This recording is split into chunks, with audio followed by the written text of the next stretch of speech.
everybody, it's Sean. And it's Cinda. We're Cockeyed Optimist, and welcome to another one of our little Founding Father episodes. Yeah, we have no idea what to call this, but it's all in good fun. Today is James Madison's birthday. Yes, happy birthday to our fourth president. I almost said fifth for a second. It's fourth. No, we got the details right. Happy birthday to our fourth president, Mr. James Madison. Also, one of the authors of several Federalist papers. Yes, in his time. Bill of Rights. Yes, very influential founding father. And I would dare say, in some of our discussion prior to getting ready for this show, a study in changing one's mind. Yes. And coming full circle. A very interesting guy to kind of comb through. So we're going to get into some biographical info, some of the more interesting aspects of his presidency. But as we've done with a lot of these shows, let's talk about some band updates first. I'm very excited to share that principal tracking for our first single in 7 years is done. Cinda just wrapped the background vocals last week after a slight illness delay.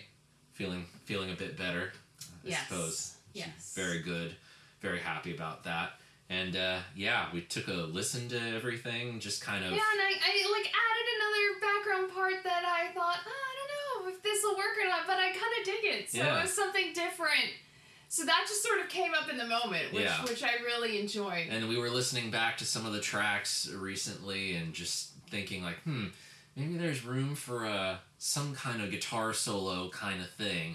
I think I'll probably sit with it for a couple days and just kind of see what comes out. That's why we said we were done with principal tracking, because sometimes when you're doing backgrounds and overdubs, you think it's done, and then you're like, what if? It's like pickup shots for a movie. Yes, and it's like Lars Ulrich saying, when is a song done? When is a record done? I guess whenever you decide it is. Indeed. That's really all that you can do. Oh, something else. What did we do last weekend? Oh, something interesting not related to the band, but related to this is we went to the Huntington Beach Revolutionary War Days, which was really quite something. Living history kind of things, battles with cannons and muskets. I stood next to one of the cannons and definitely had that little, anybody who plays the game of Call of Duty knows what happens if you're too close to a grenade that explodes and all of a sudden you get the high-pitched whine thing happen. That definitely happened in the ear that was closest to the cannon. But yeah, you were by the cannons. I just stayed in the middle. What I enjoy is seeing the cannons fire and then the little circle of smoke. Yes, there was some smoke. That's very funky. Yeah, it was a great time. It makes me think of Bilbo. Yes. In The Hobbit. Indeed. Bilbo Baggins. He's a Welshman. Anyway. That's another Revolutionary War thing. Whole other thing. Outlander started the last season. Before we get too off track, we did go. It was a fun time.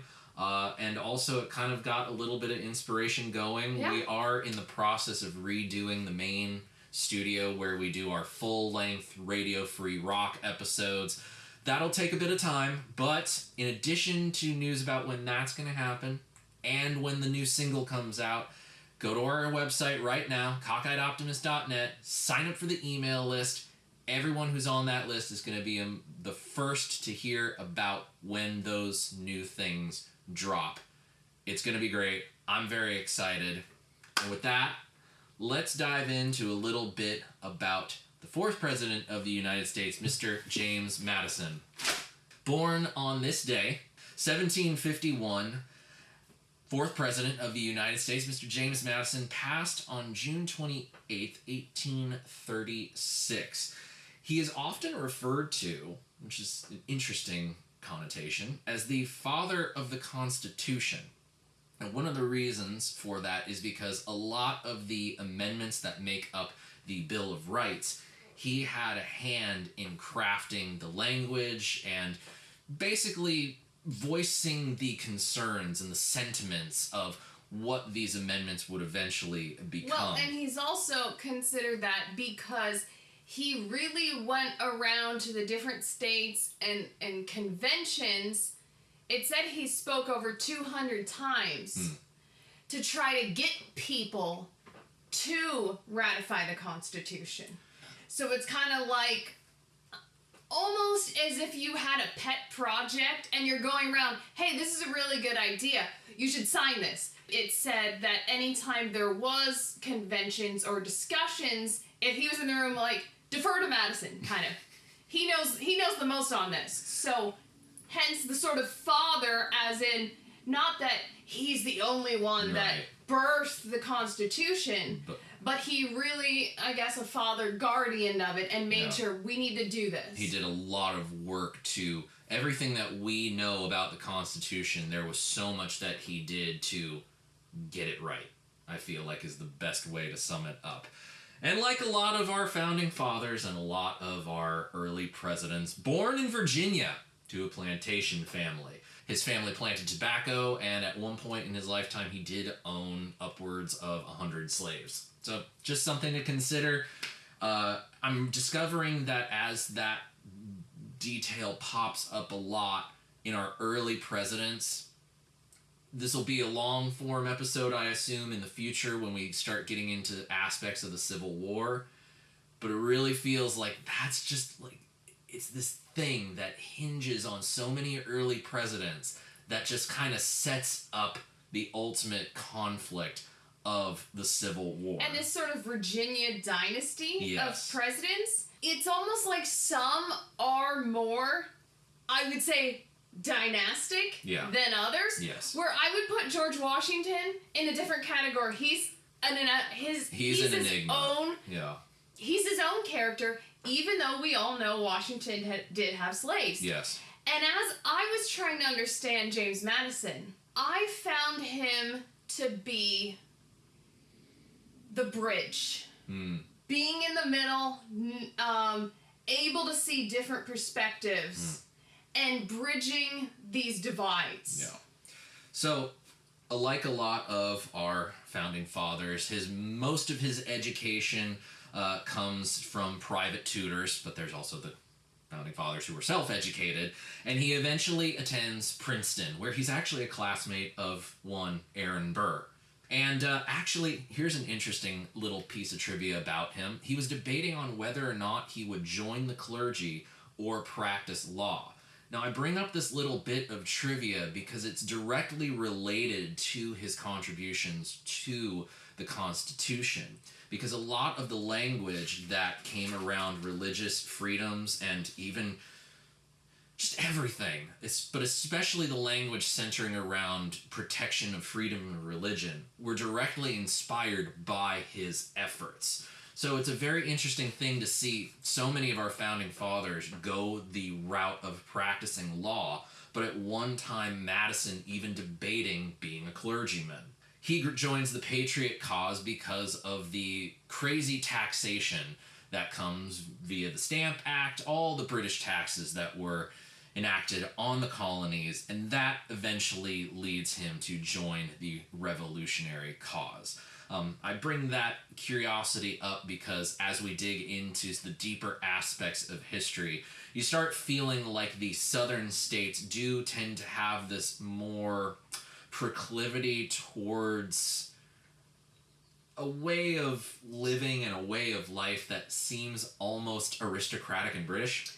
Yeah, well, and they tend to be most oppositionary to taxes. Yes. Some of our founding fathers, we'll be covering Jefferson in a few weeks, and he's full of paradoxes. Yeah. But I will say this. A lot of the ones who did own property were obviously very opposed to taxes on land and stuff, but also so were our Federalist people too. Mm-hmm. And so this idea of taxing on your property and income was in no way ever thought of then. Yeah. They would be furious about income tax. They would put up a major fight for against property taxes. Yeah. And that is not just coming from the slave owners. This is true. That is coming from the founding fathers as a whole. Yeah. It's just much more of like this, well, as you put it, the Virginia dynasty, as it were. It always... I didn't make that up. I'm just saying, you brought it up. You brought it up! The point is, it always feels like there's this tinge of holding on to like some sort of a aristocratic order. Oh, absolutely. That it's almost surprising that some of them end up being such staunch revolutionaries when everything all comes together. They tend to form their own little aristocracy and really fight for states' rights. He served as Secretary of State under Thomas Jefferson and was instrumental in getting the Louisiana Purchase together. Obviously, without the Louisiana Purchase, much of the landmass that makes up the United States would not be the United States. So, pretty big deal there. Also, some little interesting factoid is he actually helped George Washington write his the first inaugural address that he delivered. So, in addition to being someone who advocated for a lot of the language in the Constitution, he also had his own way with words. And as you said, he spoke over 200 times defending the Constitution. Outside of that, Madison, economically, well, maybe I should mention that last, because there's quite an interesting bit about his economic policy. But he was our president during the War of 1812. When you said he was educated by private tutors, that makes a lot of sense, because that is a much more formal education than just being self-taught. Mm-hmm. And his knowledge of history is impeccable. When you're reading the Federalist Papers, so we have number 18, he brings up the Greek republics.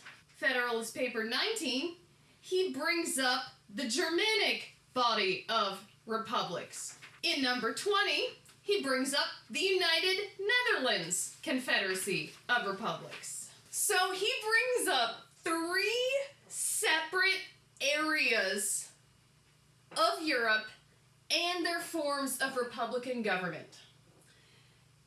And he goes on a deep dive, and he even sort of says, like, actually at the end, the last paragraph of the 20th, I make no apology for having dwelt so long on the contemplation of these federal precedents. He's like, oh, I know it was long, and it was a lot of history, and you may have to think about it, but it's very important. And what I love about his writing and his understanding of history, we all have heard that saying, those who don't know history are doomed to repeat it. James Madison is saying, because we know history, we don't have to repeat it. We can do it better. And I love that optimism and hope and belief and faith in the idea of America and the idea of the Republican form of government, that he's like, okay, we know history. There's been some mistakes. These things turned out better. These ones turned out awful. We can do this. Another thing that Madison, but many of our founding fathers, all sort of agreed upon is they hate factions. Mm-hmm. And it's ironic sometimes because they start even factioning among themselves, but they realize how destructive it is. And Madison warns in Federalist Papers 10 and 14, I think it's 56, I don't remember the other number, like true, just straight democracies, there is a danger there. The inference to which we are brought is that the causes of faction cannot be removed. He's saying factions are going to happen regardless. The relief is only to be sought in the means of controlling its effects. If a faction consists of less than a majority, relief is supplied by the Republican principle, which enables the majority to defeat its sinister views by regular vote. It may clog the administration, it may convulse society, but it will be unable to execute and mask its violence under the forms of the Constitution. Again, saying the Constitution solves these problems. when, he's basically saying though, however, when a majority is included in a faction, the form of popular government, on the other hand, enables it to sacrifice to its ruling passion or interest both the public good and the rights of other citizens. So he's saying if the popular government, true democracy is most popular wins, always, you know, the 51% or even 50.1%, whatever it is, that ruling popular form, if it even as the slightest winner, it can sacrifice things that sacrifice the public and the rights of the minorities. Which I would argue that living in California is basically what we're experiencing. But that's another thing entirely. It is amazing to think about the language of factioning and anti-factioning and how modern politics has effectively devolved from, you know, a Republican form of government to essentially faction-based democracy. We're literally, and I bring up us living here in California, where it's like we literally have lived under a supermajority rule for the better part of 30 years in this state. And I don't think that it's any secret that a lot of businesses are leaving because of that majority. A lot of the public good. The public good. I mean, we drove Skid Row, as we mentioned in a previous episode of Radio Free Rock, we drove Skid Row not 2.5 years ago.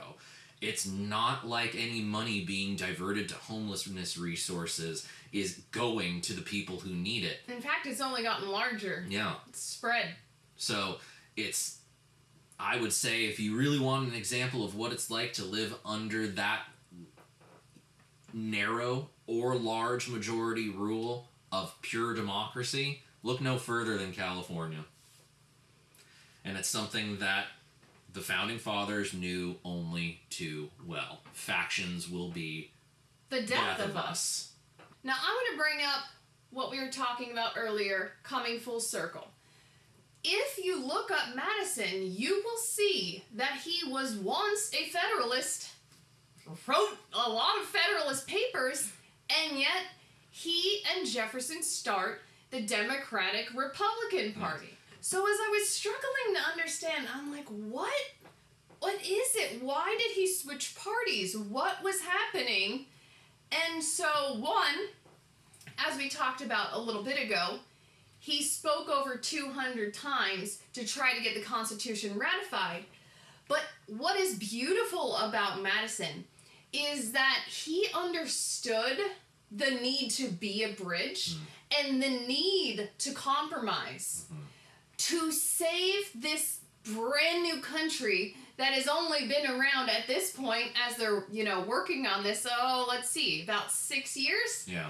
So as he's going around talking to the different legislatures and conventions, especially to the Virginians and stuff, he realizes that a lot of them, and also Jefferson's writings about France influenced him about the idea of having bills of rights of man kind of language. So part of, I would say, the Madison Compromise was going around talking to people like, okay, look, ratify this Constitution, and then we'll make some amendments. That's what we'll do. We will make sure that some of these things are addressed, but we have to have something to form this base of before we worry about changing it. Obviously, the counter to that argument is, well, we should just write a new one. That was Patrick Henry's idea, wanting to have a completely second constitutional convention to rewrite it and start from scratch. And Madison realized this starting over could nigh well wipe all our progress off now. So, hey, I know you guys have some issues, but let's ratify what we have, and then we'll amend later. And it does says, when speaking to the Virginia ratifying convention, Madison warned against the potential for chaos on the state level. Quote, if amendments are to be proposed by one state, other states have the same right and will also pose alterations, obviously. These cannot be, but be dissimilar and opposite in their nature. So he's saying, hey, all you states' rights people, all you each have your own states, you have your own passions and ruling interests. You in Virginia make an amendment, well, maybe that's counter to someone in North Carolina or New York. Mm-hmm. So what was brilliant about Madison is by thinking through Jefferson's communique vis-a-vis the French, he said, our Bill of Rights is not going to be state amendments. Mm. They are not going to be things, they are going to be individual rights. Yeah, and that's the very interesting part is we obviously have the Constitution that establishes the supreme law of the land, but the Bill of Rights it's all very personal. When you think about freedom of speech in the First Amendment, freedom of speech, freedom of the press, freedom of religion, Second Amendment, keep and bear arms, that's all stuff that is very much geared towards the individual, the person. A person has a right to hold to religious beliefs that they want to hold. They have the right to keep a gun if they want to keep one. They can have trial by jury. Trial by jury, that very personal. And so searches and seizures kind of thing. He built the bridges. He made deals. He did not renege on his promise to make amendments. But he realized, wait a minute, if we just start making amendments for this state and this state gets a carve-out for this, everyone's going to want their carve-outs. And now the Constitution's going to have no meaning. Yeah. Let's make this constitutional amendment thing based on the individuals, which then gets Jefferson happy because that's sort of Jefferson's whole ideology, living in France for so long. So he was able to kind of hold both sides together, even though he had, at this point, is starting to shift and going now to the Jefferson's party and not Hamilton's party of the Federalists anymore. Yeah. And so obviously we have him and Hamilton before writing these papers being buddies. And so I was like, that's a bummer. Yeah. What happened?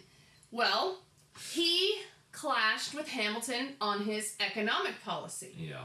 He starts shifting towards Jefferson, but this is where he comes full circle. Mm-hmm. So you were going to bring up what aspect of Hamiltonian policy that Madison enacted? Well, for one thing, we have a lot of talk about tariffs going on these days. Protective tariffs were an established part of the Hamiltonian American system of economics, and yet, during his presidency, and the National Bank as well, that was something that was also Hamiltonian. During Madison's presidency, he establishes the second national bank of the United States. Well, I need to tell you why, though. But why does he do that? So, this War of 1812, okay? They go to war against the British again because they feel like the British are inhibiting their trade, okay? Economic policy. And are pressing people who are now American citizens into the Royal Navy again, if they were born in the UK. Even if they've rejected their UK citizenship, they are now being pressed into service. So with those sort of factors, and they were preventing the Americans from trading with the French. So it's really starts out because of the economics of it. And there's probably other causes that I'm not fully in understanding. Like we said, we're going to try to understand the War of 1812 better. But on Madison, it was his experience during that war that made him realize that Hamilton was right. And Hamilton's economic policy worked.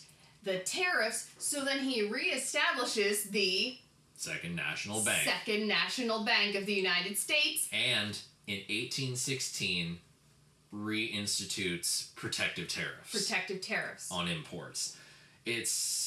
So he starts right here, being Hamilton's buddy. He comes around to the other side and he's like, yeah, I don't know about that. I'm Jefferson's buddy. And now he's back to the Hamiltonian American system. To me, it's kind of sad because Hamilton wasn't alive to see his friend come full circle. That's true. But I will say, he's like Madison's the bridge between Jefferson and Hamilton. Mm-hmm. And in that respect, it makes him the perfect American, a perfect president. Willing to see both sides, willing to take both sides' opinions into account and actually do something with it, not just hear both sides out and do nothing. Or just do one side's thing. It becomes more of I hear both sides, I see what everyone's saying, I'm going to try the one thing, that one thing's not working, so I'm going to divert to the other thing, see if that works. And with the reinstitution of this second bank, he didn't just say, I'm sorry, the Hamilton economic system, yeah, that works, but, sorry. He's like, all right, we're putting the National Bank back in. It's happening. So I think to close, I would like to read, it's a little long, but part of the end of the Federalist paper 14. Well, I read something long for the George Washington episode, so you can go ahead and read something long for Madison. So make sure you share this video, like it, subscribe, and join the email list at cockeyedoptimist.net. And here is Federalist paper 14, James Madison. I submit to you, my fellow citizens, these considerations in full confidence that the good sense which has so often marked your decisions will allow them their due weight and effect, and that you will never suffer difficulties, however formidable in appearance, or however fashionable the error on which they may be founded, to drive you into the gloomy and perilous scene into which the advocates for disunion would conduct you. Hearken not to the unnatural voice which tells you that the people of America, knit together as they are by so many cords of affection, can no longer live together as members of the same family, can no longer continue the mutual guardians of their mutual happiness, can no longer be fellow citizens of one great, respectable, and flourishing empire. Hearken not to the voice which petulantly tells you that the form of government recommended for your adoption is a novelty in the political world, that it has never yet had a place in the theories of the wildest projectors, that it rashly attempts what is impossible to accomplish. No, my countrymen, shut your ears against this unhallowed language. Shut your hearts against the poison which it conveys. The kindred blood which flows in the veins of American citizens, the mingled blood which they have shed in defense of their sacred rights, consecrate their union, and excite horror at the idea of their becoming aliens, rivals, or enemies. And if novelties are to be shunned, believe me, the most alarming of all novelties, the most wild of all projects, the most rash of all attempts, is that of rending us in pieces in order to preserve our liberties and promote our happiness. But why is the experiment of an extended republic to be rejected merely because it may compromise what is new? Is it not the glory of the people of America that whilst they have paid a decent regard to the opinions of former times and other nations, they have not suffered a blind veneration for antiquity, for custom, or for names to overrule the suggestion of their own good sense, the knowledge of their own situation, and the lessons of their own experience. And I'm going to jump ahead, skip a couple sentences. Happily for America, happily we trust for the whole human race, they pursued a new and more noble course. And with that, happy birthday, James Madison. Thank you for all your work and being an example of coming full circle.